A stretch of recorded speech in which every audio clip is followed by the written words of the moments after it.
रुक्मिणी जी झाल बजा रही हैं और ठाकुर जी करताल बजा बजा करके घुंघरू बांध के नाच रहे हैं और कीर्तन कर रहे हैं।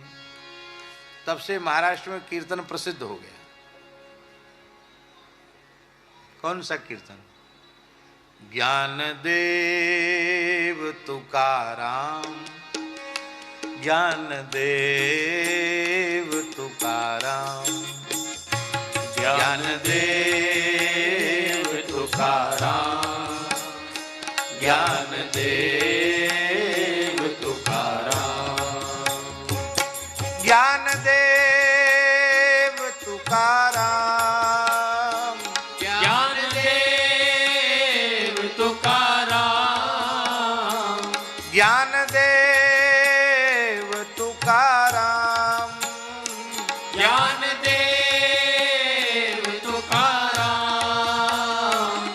ज्ञान देव तुकाराम, ज्ञान देव तुकाराम, ज्ञान देव तुकाराम, ज्ञान देव तुकाराम,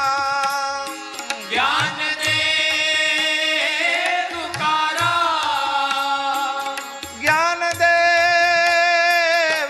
तुकाराम, ज्ञान देव तुकाराम, ज्ञान देव तुकाराम, ज्ञान देव तुकाराम, ज्ञान देव तुकाराम, ज्ञान देव तुकाराम, ज्ञान देव तुकाराम, ज्ञान